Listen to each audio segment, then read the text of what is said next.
Assalamualaikum warahmatullahi wabarakatuh.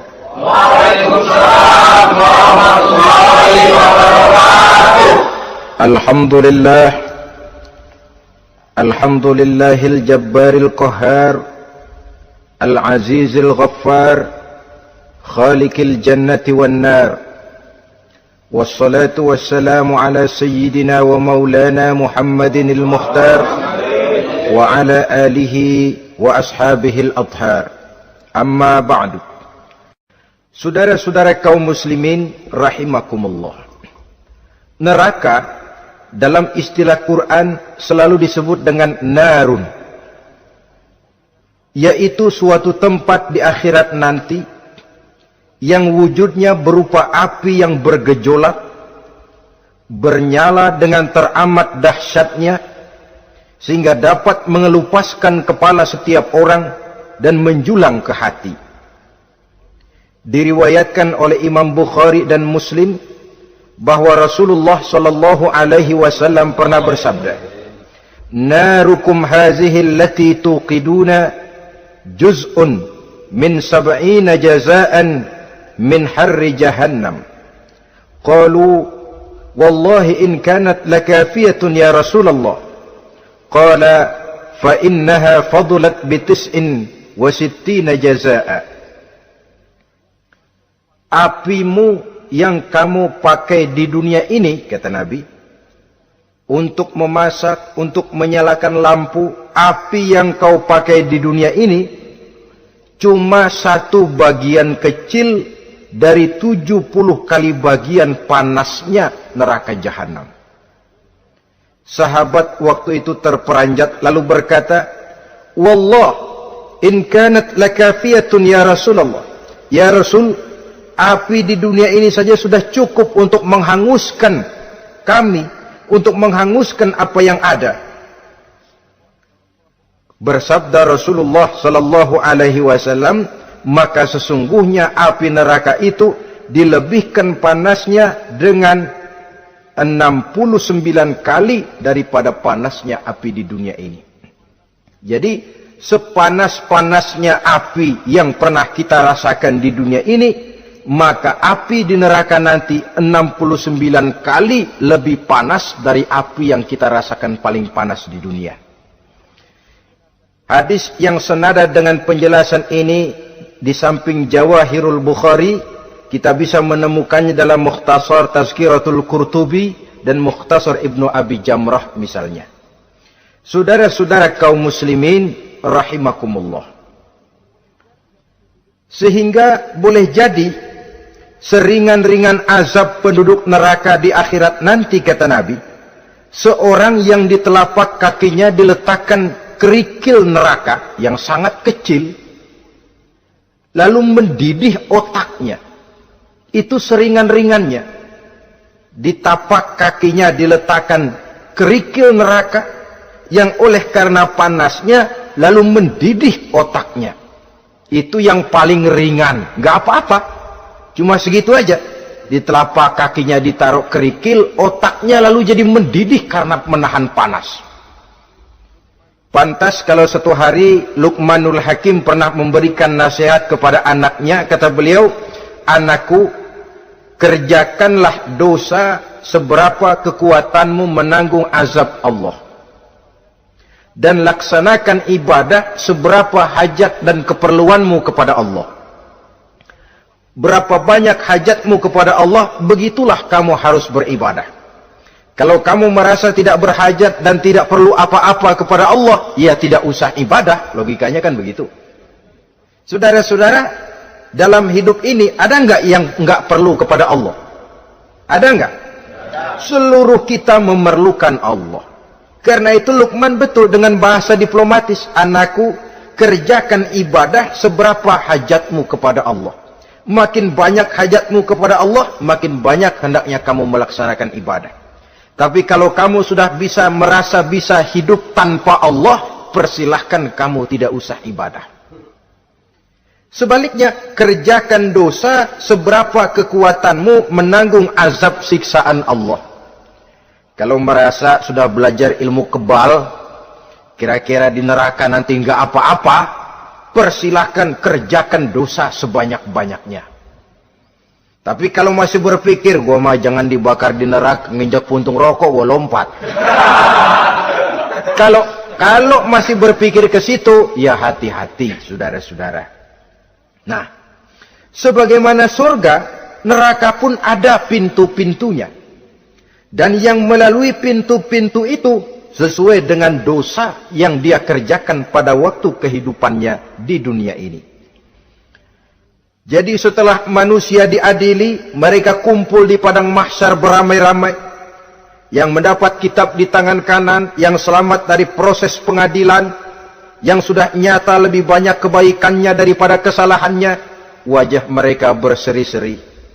Tapi yang rapotnya merah, yang timbangannya lebih banyak kejahatannya, mereka mukanya udah pada gulem. Di tengah itulah kedengaran pernyataan dari Allah Subhanahu wa ta'ala, salamun qawlan min rabbir rahim. Ada ucapan selamat dari Allah, Tuhan yang maha pengasih dan maha penyayang. Salamun alaikum, selamatlah kamu wahai orang-orang yang kelak akan sampai ke surga. Yang lulus di pengadilan dapat ucapan selamat dari Allah. Tapi pada saat itu juga Allah mengatakan, wamtazul yawma ayyuhal mujrimun. Pada hari ini semua orang-orang yang kurang ajar supaya minggir.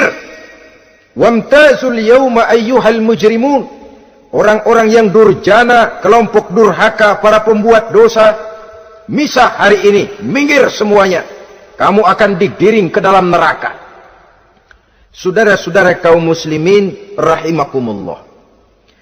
Baik mereka yang akan menuju surga, baik mereka yang akan masuk ke dalam neraka, sama melintasi satu jembatan yang melintang di atas neraka.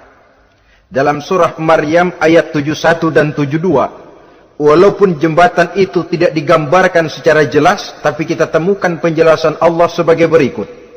Wa inna minkum illa wariduha kana ala rabbika hatman maqdiya thumma nunajjil ladzina taqaw wa nazaru adh-dhalimina fiha jasiya. Saudara-saudara, dan tidak ada setiap orang pun kecuali mereka akan melalui api neraka itu.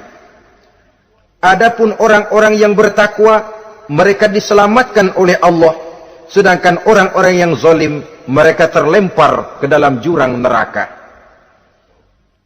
Nah, itu yang dinamakan dengan sirat. Ada memang riwayat menjelaskan bahwa sirat itu kecilnya seperti rambut dibelah 7, tajamnya lebih tajam dari mata pedang. Tapi dalam banyak hal, orang lewat di atas sirat itu bergantung kepada amalannya waktu dia hidup di dunia ini. Maka jangan heran ada orang yang lewat di atas sirat itu seperti kilat. Lep, sudah sampai di surga. Ada yang lewat di atas sirat itu seperti orang terbang.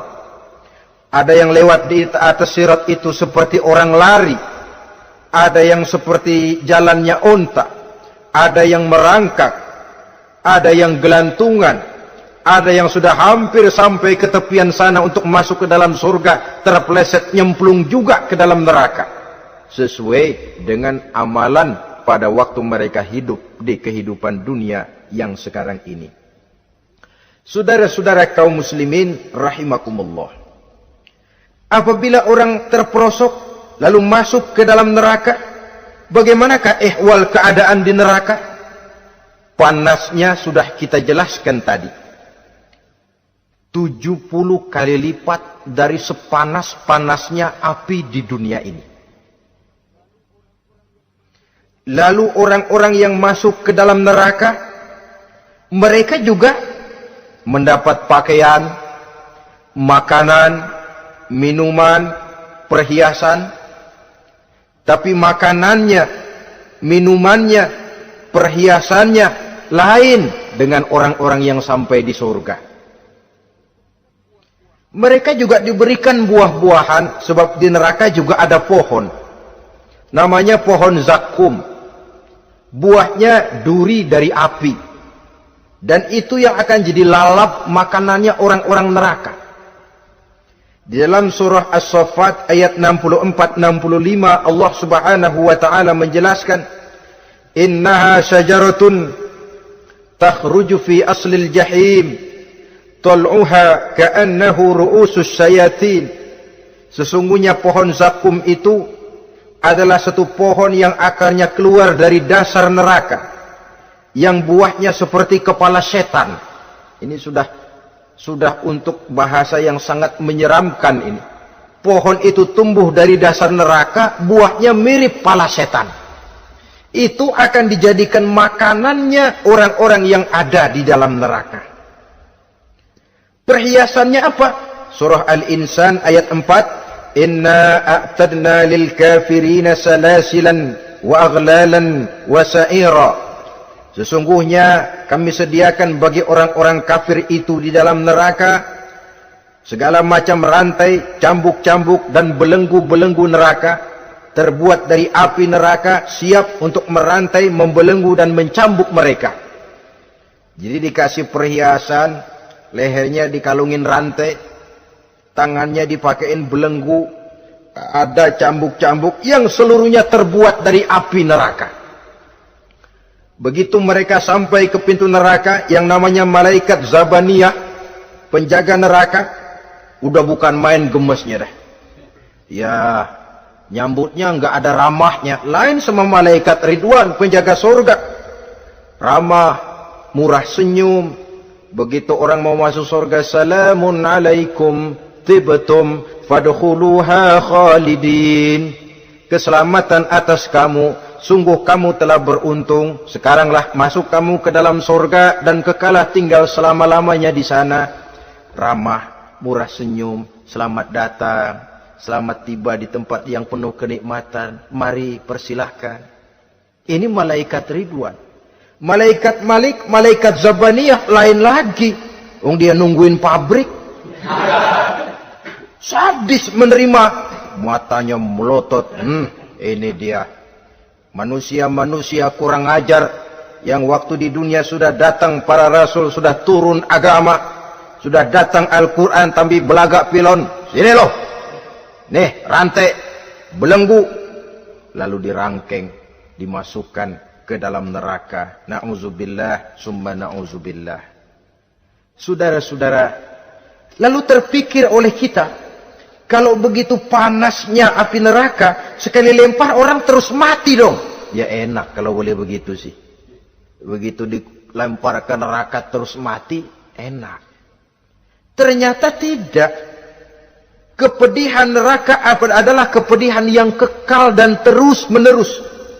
Tidak satu saat pun orang-orang di dalam neraka pernah merasakan kesenangan. Tidak sesaat pun. Kali semenit kayak ngaso, enggak, terus menerus berada dalam kepedihan yang tiada tara.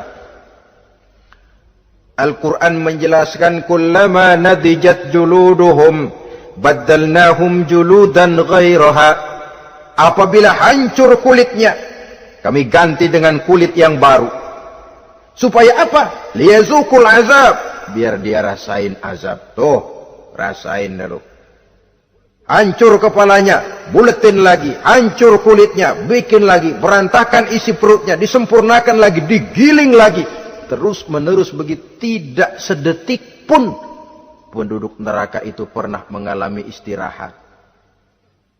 Barangkali pakai jam istirahat lumayan, ini enggak ada. Ada bel, keneng, istirahat, azab dicabut. Tidak. Terus menerus dan selalu begitu. Satu detik saja pun mereka tidak pernah istirahat dari siksaan dan azab yang mereka terima. Saudara-saudara kaum muslimin rahimakumullah. Lalu bagaimana keadaan mereka? Ada orang-orang di dalam neraka itu yang dikenakan pakaian dari api neraka. Luar biasa. Dikasih pakaian dinas dari api. Kemudian kepalanya dituangi air yang sedang mendidih, yang dengan tuangan air itu dihancur luluhkan segala isi perutnya dan kulit-kulitnya, Setelah itu mereka dicambuk dengan cambuk-cambuk dari besi. Apabila mereka hendak keluar dari neraka, mereka dicampakkan kembali ke dalamnya dan dikatakan kepada mereka, rasakan siksaan yang membakar ini. Dalam surah Al-Hajj ayat 19 sampai 22 kita bisa simak firman Allah Subhanahu wa taala. Fallazina kafaru qutti'at lahum siyabun min nar yusabbu min fawqi ru'usihimul jahim yus'aru bihi ma fi butunihim wal julud wa lahum maqami'u min hadid kullama aradu an yakhruju minha min ghammin u'idu fiha wa zuqu 'azabal hariq na'udzubillah summa na'udzubillah. Diberikan pakaian dari api, melolong menyayat dia, memilukan, merintih dan meraung-raung. Lalu kepalanya diguyuri dengan air yang sangat mendidih. Hancur luluh isi perutnya, masih dicambuk lagi dengan cambuk-cambuk dari besi. Mereka merambat, mereka meraung, mereka hendak lari, mereka ingin keluar dari neraka. Tapi tiap kali mereka merambat ingin keluar, ditarik lagi. Kalau bicara kita, ayo, mau kemana lo? Apa kata malaikat penjaga neraka? Zuku azabal hariq. Rasa ini, makan pencarian lo waktu di dunia. Saudara-saudara, lalu ada pula siksaan penduduk neraka itu, di mana dahi, lambung dan punggung mereka dipanggang dengan api neraka. Allah Karim. Kita di dunia ini tertusuk paku saja waktu berjalan sudah bukan main pedihnya. Tertusuk duri saja sudah bukan main pedihnya. Ini punggungnya, lambungnya macam disate, dipanggang dari api neraka. Dalam At-Taubah ayat 35 kita temukan firman Allah, fi nari jahannama fatukwa biha hibahuhum wa junubuhum wa zuhuruhum. Na'udzubillah summa na'udzubillah. Kemudian ada pula penduduk neraka itu yang disiksa, lehernya diikat dengan rantai. Mereka spontan diseret-seret dengan sekeras-kerasnya dan dilemparkan ke dalam lautan air yang sedang mendidih. Kemudian mereka dibakar dalam api yang bergejolak dan menyala-nyala. Pada surah Al-Mu'min ayat 71 dan 72 Allah Subhanahu wa taala menjelaskan, izil aghlalu fi a'nakihim wassalasil yushabuna fil hamim summa fin nari yusjarun. Ketika belenggu dan rantai dipasang di leher mereka supaya mereka diseret ke dalam air yang sangat panas, kemudian mereka dibakar dalam api. Ada lagi penduduk neraka yang dipegang jambulnya lalu diseret ke tengah-tengah neraka, kemudian kepalanya digerujuki dengan air yang mendidih seperti yang dijelaskan dalam surah Ad-Dukhan ayat 47 dan 49. Pendeknya, azab dan siksaan neraka itu sesuailah dengan amalan dosa yang dikerjakan manusia pada waktu kehidupan di dunia ini. Maka dalam puncak perjalanan Mi'raj misalnya, kepada Rasulullah sallallahu alaihi wasallam diberikan berbagai macam penglihatan sebagai contoh dan tamsil dari kehidupan di dunia ini. Sejak dari penglihatan di jalan sampai kepada penglihatan surga dengan segala kenikmatannya dan neraka dengan seluruh azabnya, seluruhnya merupakan contoh teladan. Misalnya dalam perjalanan di ketika hendak Mi'raj itu, sebelum berangkat Rasul disodorkan dua minuman. Segelas berisi arak, segelas lagi berisi susu. Kata malaikat Jibril, ambillah salah satu minuman itu ya Muhammad. Lalu Rasul dengan tidak ragu-ragu, mantap betul beliau mengambil gelas yang berisi susu, lalu beliau minum. Setelah beliau minum itu, malaikat Jibril berkata, Shaddaqta ya Muhammad, engkau telah benar Muhammad. Laqad asabtal haq, pilihanmu tepat. Kenapa ya Jibril? Untung susu yang kamu minum Muhammad. Kalau arak yang kamu ambil, pasti umatmu bakal jadi umat yang teler semua. Ini pun satu contoh buat kita semua, bahwa dalam kehidupan kita selalu berhadapan dengan susu dan arak, berhadapan dengan hak dan batil, berhadapan dengan benar dan salah. Maka hati-hati kita jangan sampai salah pilih karenanya. Lalu yang ada kaitannya dengan persoalan kita, penglihatan yang diberikan Allah kepada beliau di neraka. Beliau melihat sekelompok orang dilontari kepalanya dengan batu dari api neraka. Tiap kali dilontari kepala itu hancur berkeping-keping, berantakan otaknya. Lalu dibulatkan kembali. Setelah kepala itu bulat kembali, disambitin lagi. Menjerit, meraung, merintih kesakitan. Hancur kepalanya, berantakan otaknya. Lalu dibulatkan lagi. Terus menerus begitu, tidak pernah berhenti. Sampai Rasul bertanya, "Ya Jibril, ini orang kenapa kepalanya dilontari dengan api neraka sampai hancur lalu dibulatkan kembali?" Kata malaikat Jibril, "Ya Muhammad, itulah contoh daripada umatmu yang berat untuk sujud kepada Allah Tuhannya. Itulah contoh dari umatmu yang waktu hidup di dunianya tidak pernah mendirikan solat sama sekali. Sombong yang paling sombong adalah sombong kepada Allah. Artinya tidak mau sujud kepada Sang Maha Penciptanya." Jadi barangkali saudara punya cita-cita atau keinginan, saya mau yang ini saja, persilahkan, gak usah sembahyang. Lalu ada lagi sekelompok kaum, perutnya besar, sebesar rumah, dililit dengan kala dan ular dari api neraka, diseret-seret dia di jurang neraka, dipatoki ular, hancur perutnya, dibulatkan lagi perut itu, diseret kembali, hancur lagi, dibulatkan lagi, terus menerus seperti itu. Kata Nabi, "Ya Jibril, ini apa lagi?" Kata malaikat Jibril, "Wahai Muhammad, inilah contoh daripada umatmu yang waktu di dunia suka makan riba alias renten dan suka makan harta anak yatim. Suka ngobyekin anak yatim. Sok jadi pengasuh anak yatimnya lapar, pengasuhnya yang pada kenyang." Saudara hadirin yang saya muliakan, orang yang makan riba alias renten, orang yang makan harta anak yatim, begitu gambaran yang diperlihatkan kepada baginda Rasulullah sallallahu alaihi wasallam. Sebagian lagi ada penduduk neraka yang kukunya terbuat dari tembaga dari api neraka.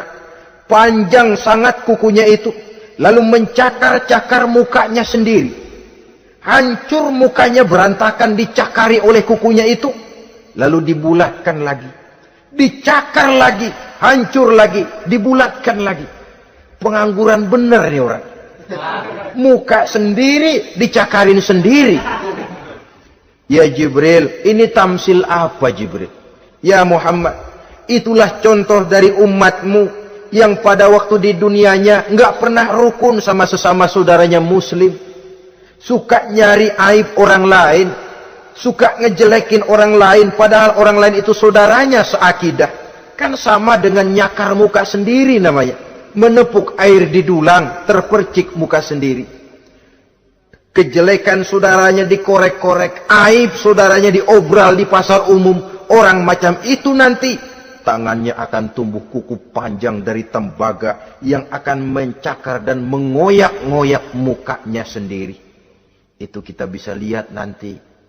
Oh, ini yang waktu di dunia suka ngorek-ngorek kesalahan orang tuh lagi pada nyakarin mukanya.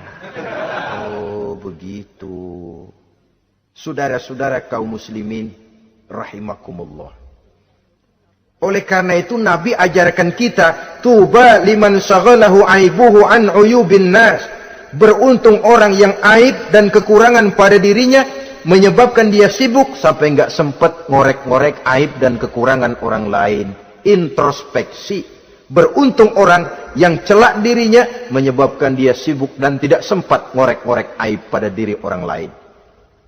Ada pula di antaranya dilihat oleh Rasul, di antara penduduk neraka itu orang yang lidahnya terjulur memanjang, kemudian dipotong lidah itu dengan gunting dari api neraka, menjerit dan memekik ia menahan sakit yang tiada tara, sampai Rasul bertanya kepada malaikat Jibril, kalau ini tamsil apa lagi ya Jibril? Kata malaikat Jibril, wahai Muhammad, inilah contoh dari umatmu, orang-orang yang waktu di dunia tidak pandai menjaga lidahnya, suka menggunjing orang, suka memfitnah orang, suka ghibah dan namimah, suka ngomongin orang di belakang yang bersangkutan. maka hari ini lidahnya menjulur menjadi panjang dan dipotong dengan gunting dari api neraka.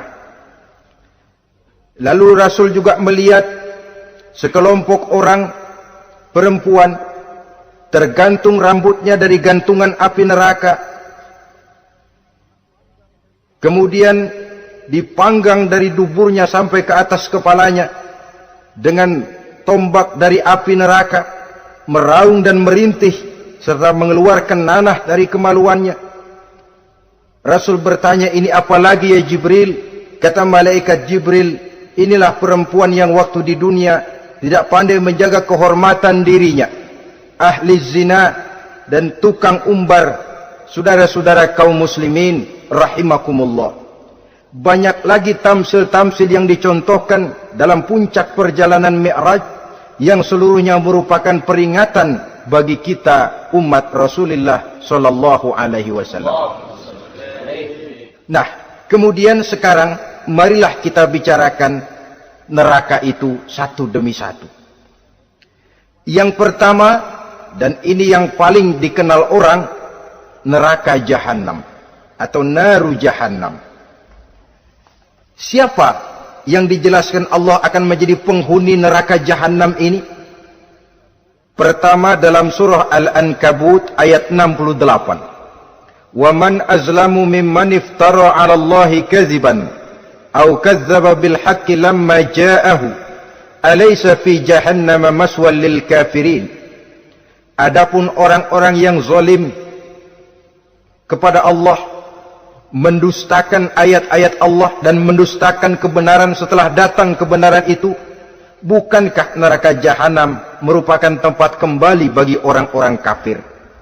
Jadi dalam Al-Ankabut ayat 68 ini dijelaskan, penduduk neraka Jahannam itu pertama adalah orang-orang kafir.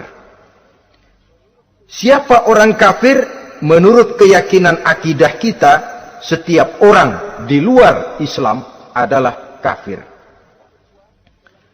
Kemudian yang kedua dalam surah Al-Hijr ayat 42 dan 43, penduduk neraka Jahannam itu, inna ibadi laisa laka alaihim sultanun illa man ittaba'aka minal ghawin wa inna jahannama la maw'iduhum ajma'in. Sesungguhnya hamba-hambaku tidak akan bisa kamu kuasai, hai iblis, kecuali mereka yang mengikuti tipu dayamu. Sesungguhnya neraka Jahannamlah tempat mereka seluruhnya. Kalau kita perhatikan ayat ini, maka penghuni neraka Jahannam yang kedua adalah para pengikut setan. Para pengikut setan dengan seluruh ajaran-ajaran yang dilancarkan oleh setan. Padahal pada saat hendak masuk neraka, setan jelas cuci tangan. Tugasnya cuma bagaimana mencari pengikut sebanyak-banyaknya yang akan nemenin dia di neraka nanti. Tapi pada saat orang digiring ke dalam neraka, setan cuci tangan. Mungkin orang menuntut, setan, gue ngikutin lu, sekarang kenapa jadi kemari? Nah, gue bilang juga apa? Kata setan, gue bilang juga apa, lu kenapa ngikutin? Dan setan ini menebar ranjau dalam segala bentuknya, dengan segala macam caranya. Para pengikut setan yang menjauhi tuntunan agama, memperturutkan hawa nafsunya. Setan membisiki manusia lewat minuman keras, setan masuk manusia lewat judi, lewat zina, lewat kenikmatan yang melalaikan orang dari kehidupan akhirat dan selanjutnya, dengan segala macam jalan. Kadang-kadang dalam ibadah setan juga masuk. Kalau tidak ditimbulkannya takabur, ditimbulkannya sikap ujub dalam diri kita. Timbul rasa diri lebih benar dari orang lain, dan ini jelek. Timbul rasa nganggap enteng orang lain, itu kan ujub, nggak dikelihatanin orang, cuma hatinya aja ngomong sendirian. Kalau gue lihat di kampung ini nggak ada yang kayak gue. Bayangnya kayak ibadahnya kayak udah aing pang paling nak yoh di dia. Itu juga bisikan iblis. Dan dia tidak segan-segan mengaku jadi Tuhan iblis itu. Dan ini diceritakan dalam kehidupan Sayyidus Syekh Abdul Qadir Jailani. ketika beliau sedang ibadah di mihrab dalam masjid, datang seberkas sinar. Sinar itu ngomong, "Ya Abdul Qadir, ana rabbuk." Hai Abdul Qadir, aku Tuhanmu, kata cahaya tadi. Sudah cukup kamu ibadah Abdul Qadir. Sembayangmu udah banyak, puasamu udah banyak, jihadmu cukup. Maka mulai sekarang berhenti dah ibadah. Aku bolehkan kepada kamu segala yang dilarang. Cuma yang didatangi Syekh Abdul Qadir. Sehingga mendengar cahaya tadi ngomong begitu, beliau ambil kasut sendal, disambitnya cahaya tadi, "Izhab ya la'in." Pergi, laknat, terkutuk, iblis kamu. Masa saya disuruh berhenti sembahyang karena hati saya sudah baik? Kalau hati sudah baik lalu boleh berhenti sembahyang, mestinya yang paling dulu berhenti sembahyang Nabi Muhammad, sebab beliau orangnya paling baik. Tapi Nabi hatinya baik, sholat jalan terus, hukum halal haram berlaku. Ini kadang-kadang orang sekarang baru ibadah dikit banget merasa dapat bisikan katanya, wangsit. Ya berhenti sembahyang madep mulu, ndak madep ngudik sembahyang. Bikin ajaran yang aneh-aneh. Nah kalau satu orang boleh dapat wangsit, saya juga boleh dong ngomong dapat wangsit. Saya juga boleh dong mendirikan aliran kepercayaan. Saya ngilang dulu dari kampung saya kira-kira 3 tahun. Saya nyepi di kaki Gunung Salak, pulang piara jenggot, pakai belangkon. Di depan nama saya pakai embel-embel mbah. Saya ngaku dapat wangsit di Gunung Ano, mewahyukan kepada saya ano. Saya cari murid yang fanatik. Saudara-saudara kaum muslimin rahimakumullah, setan membisiki manusia hatta kita sedang ibadah sekalipun dibisikinya. Caranya, mula-mula dia bisikin, lu sembahyang buru-buru dah. Buru-buru dah. Akhirnya apa?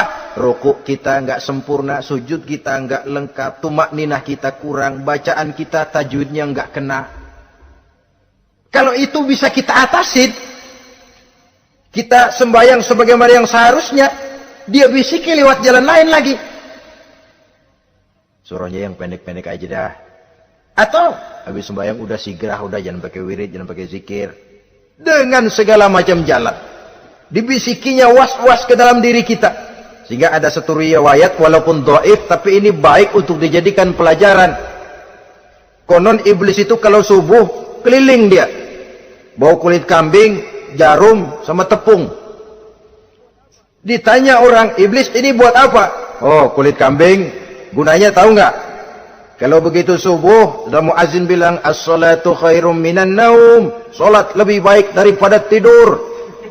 Maka ini kulit kambing mulai aku hamparkan buat hamba-hamba Muhammad. Jadi begitu dengar azan, cuma udah bikin anget udah tidur. Kenapa? Kulit kambing belis masuk. Saudara-saudara, lalu kata orang tadi lagi, lah kalau tepung buat apa itu? Oh, tepung.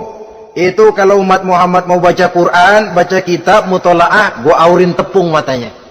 Biar dia sepet. Makanya kalau sudah ngaji, baca Quran, bawaannya udah ngantuk aja ngantuk. Oh, begitu. Iya.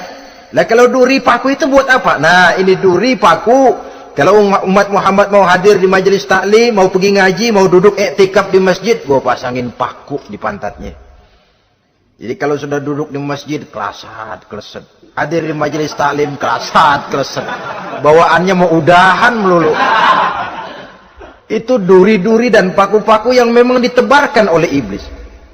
Saudara-saudara kaum muslimin rahimakumullah, jadi para pengikut setan dengan segala macam perangkapnya ini pun, ya perangkap setan itu ya dunia itu ya isinya harta, tahta, wanita. Kan perangkap dunia itu. Harta, tahta, wanita ini sering bikin orang buta. Perangkap dunia dan merupakan perangkap setan sekaligus. Nah, yang ketiga, penghuni neraka jahanam adalah para pembuat dosa, orang-orang yang durhaka. Dalam Toha ayat 74 Allah menjelaskan, innahu may ya'ti rabbahu mujriman fa inna lahu jahannam. Sesungguhnya orang-orang yang datang menghadap Allah dengan berlumuran dosa, maka sesungguhnya bagi mereka adalah neraka jahanam. Dan yang keempat, penghuni neraka jahanam orang yang kufur nikmat, Tidak cuma kufur iman, tapi kufur nikmat bisa menyebabkan orang masuk neraka jahanam. Belum pernah merasakan dalam hidupnya bahwa Allah memberikan nikmat kepadanya, bagaimanapun besar karunia dan nikmat itu. Dalam surah Ibrahim ayat 28-29 Allah menjelaskan, Alam tara ilal ladzina baddalu ni'matallahi kufran wa ahallu qaumahum darul bawar jahannama yaslaunaha wa bi'sal qarar. Tidaklah engkau perhatikan, tidaklah kau lihat orang-orang yang mengganti, menukar nikmat Tuhannya dengan kekufuran. Diberikan nikmat berupa Islam, digantinya dengan kekufuran. Dia tidak tahan kesengsaraan dunia lalu memilih kesengsaraan akhirat. Padahal kesengsaraan akhirat lebih abadi dari kesengsaraan dunia.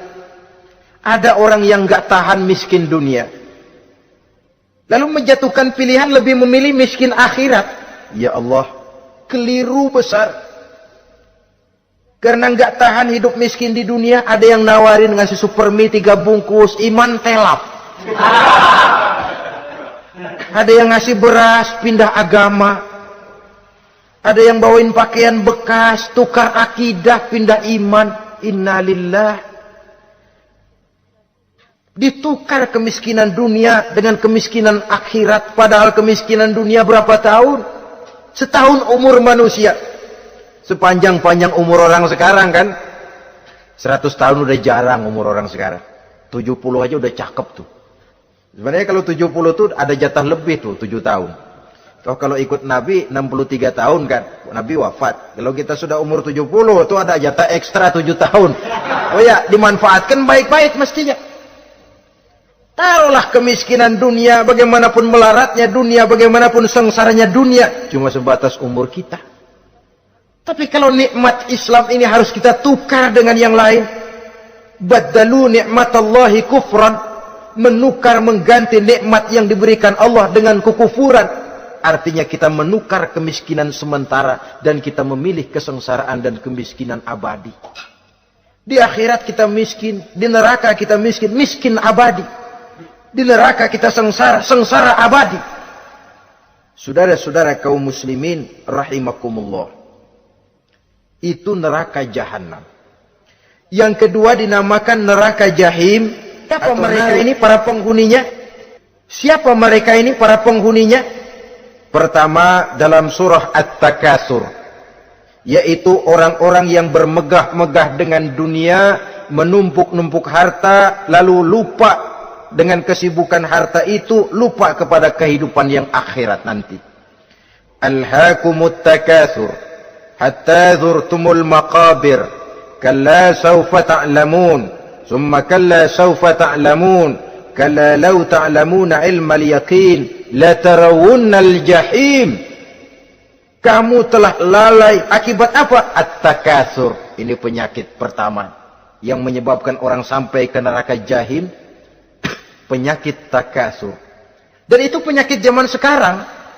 Berlomba-lomba dengan kemegahan materi, berlomba-lomba dengan kemegahan dunia. Padahal kalau urusan itu kita berlomba, tidak akan pernah sampai finish. Percayalah itu, tidak akan pernah finish. Sebab kemegahan dunia siklus, lingkaran setan.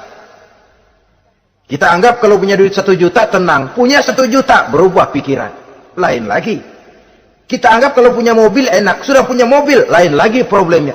Kita anggap kalau rumah sudah gedung, enak hidup, punya rumah gedung, lain lagi problemnya. Makanya pesan Nabi, kalau ingin hidup tenang, urusan dunia lihat ke bawah, urusan akhirat lihat ke atas. Sering dicontohkan kalau punya mobil, bilang Alhamdulillah kita punya mobil, tangga kita cuma punya motor. Kata yang punya motor, syukur banget kita punya motor, tangga kita punya sepeda doang. Kemana-mana kekejek mulu. Dayung. Kata yang punya sepeda, Alhamdulillah kita punya sepeda, tetangga kita cuma jalan kaki, kemana-mana ngetuk mulu. Kata yang jalan kaki, Alhamdulillah masih bisa jalan, tangga kita sebelah lumpuh bertahun-tahun gak kemana-mana. Kata yang lumpuh, Alhamdulillah masih hidup, tangga kita kemarin mati gak balik lagi. Itu dalam urusan dunia. Sehingga sifat takatsur ini hilang.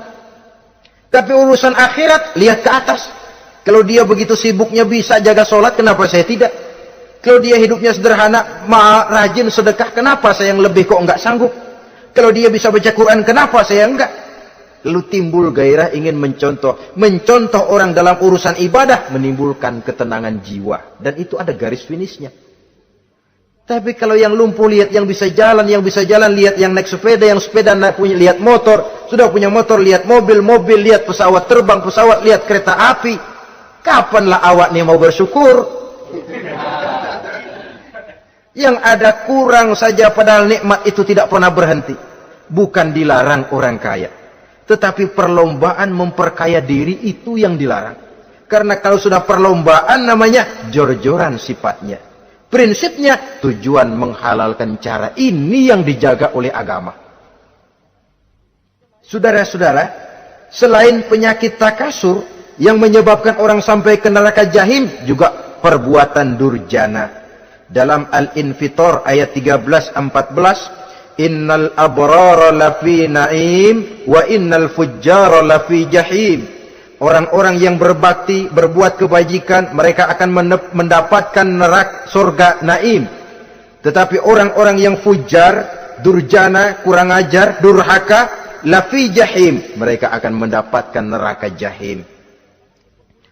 Lalu siapa lagi penghuni jahim itu? Orang-orang yang menentang dan menantang ayat-ayat Allah. Wallazina sa'au fi ayatina mu'ajizin ulaika ashabul jahim. Dan orang-orang yang berusaha menantang ayat-ayat Allah sehingga melemahkan orang-orang yang mau mengikuti rasul-rasul Allah.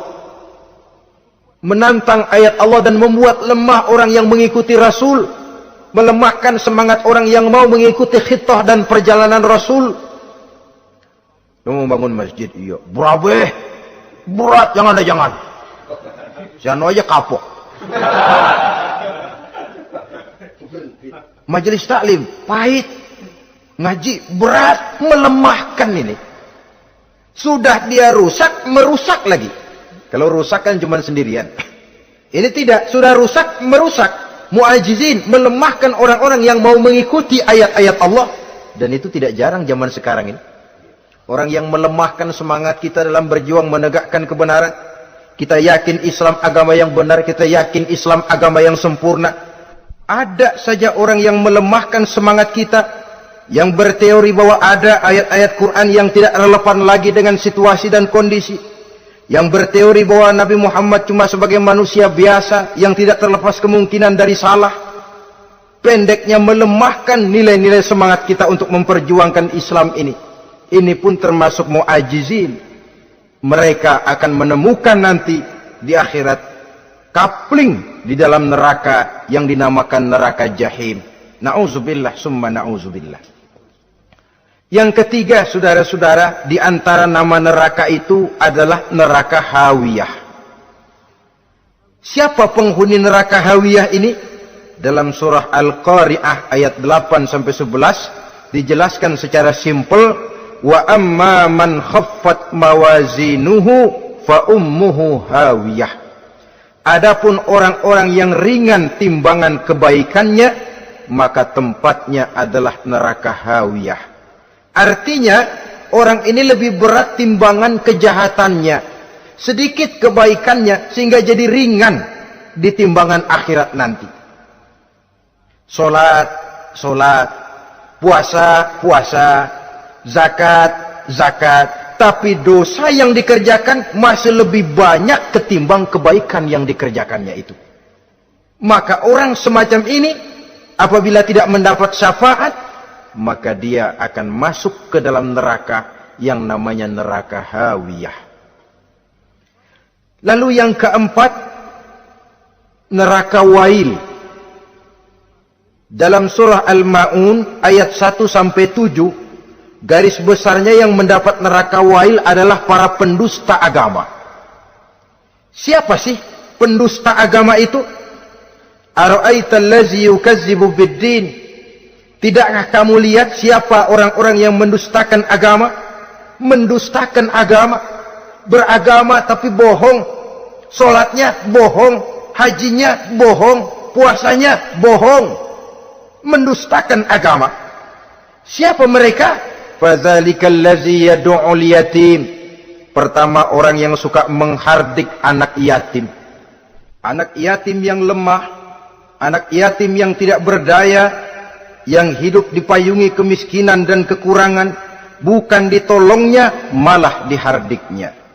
Jangan lupa, saudara yang sudah 2-3 kali pergi ke Makkah, saudara yang khusyuk dalam sujudnya, saudara yang mantap dalam puasanya, mungkin saja bisa terhalang masuk ke dalam surga. Karena di samping rumah saudara ada anak yatim merintih menahan lapar dan haus. Saudara tahu, saudara mampu, tapi saudara diam saja, tidak mau mengulurkan tangan. Mungkin itu yang akan mengganjal saudara untuk masuk ke dalam surga. Wala yahuddu ala ta'amil miskin. Mereka membiarkan fakir miskin, tidak memberikan makan. Kemudian fawailul lil musallin. Mereka juga melalaikan solat. Allazina hum an solatihim sahun. Allazina hum yura'un. Mereka juga riak di dalam amalnya.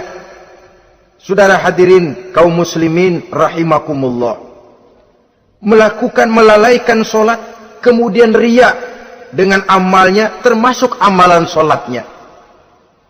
Kalau jadi imam, bahasanya dibuat sepasih-pasihnya, surahnya yang panjang-panjang, paling pendek sabihis sama wadduha. Tapi kalau solat sendirian cukup kul huwallahu ahad sama inna a'toinakal kautsar. Hilang lagi nilai keikhlasannya. Dan terakhir, mereka enggan untuk membayar zakat. Yang memenuhi ciri-ciri inilah yang dikatakan sebagai pendusta agama. Menghardik yatim, membiarkan fakir miskin, melalaikan solat, riya, dan enggan membayar zakat. Mereka divonis mendapat neraka wail. Seperti dalam surah Al-Ma'un ayat 1 sampai dengan 7. Saudara-saudara kaum muslimin rahimakumullah. Yang kelima, neraka sa'ir. Neraka sa'ir ini pertama buat mereka yang memakan harta yatim. Kalau tadi tidak mau membantu, ini malah membantu tapi tujuannya malah ngobyekin anak yatim. Mereka yang memakan harta yatim dalam An-Nisa ayat 10. Innal ladzina ya'kuluna amwalal yatama zulman innama ya'kuluna fi butunihim nara wa sayaslawna sa'ira. Sesungguhnya orang-orang yang memakan harta anak-anak yatim dengan zalim, mereka sebenarnya telah memakan neraka, memasukkan api neraka ke dalam perutnya. Mereka akan dilontarkan ke neraka sa'ir. Selain itu, orang-orang yang mengingkari apa yang diturunkan oleh Allah Subhanahu wa taala, mengingkari kebenaran Quran, mengingkari Rasul, pendeknya mengingkari Islam, dijelaskan dalam surah Luqman ayat 21. Yang keenam, saudara-saudara, yang dinamakan dengan neraka lazo namanya. Pertama, untuk pembangkang dan orang yang menjauhi agama. Yang kedua, orang yang berpaling dari kebenaran. Dan yang ketiga, orang yang suka menumpuk-numpuk harta dan menyimpannya, tidak mau membayar zakat, infak, apalagi sedekah. Ini kita temukan penjelasannya dalam surah Al-Ma'arij ayat 15 dan 17. Yang ketujuh dinamakan neraka Sakor. Siapa penghuni neraka Sakor ini? Pertama, orang yang tidak pernah sholat. Yang kedua, tidak pernah memberi makan orang-orang miskin. Yang ketiga, ahli membicarakan yang batil. Strategis betul dia, ulung kalau sudah mengatur kebatilan. Kemudian yang keempat, orang yang mendustakan hari akhir.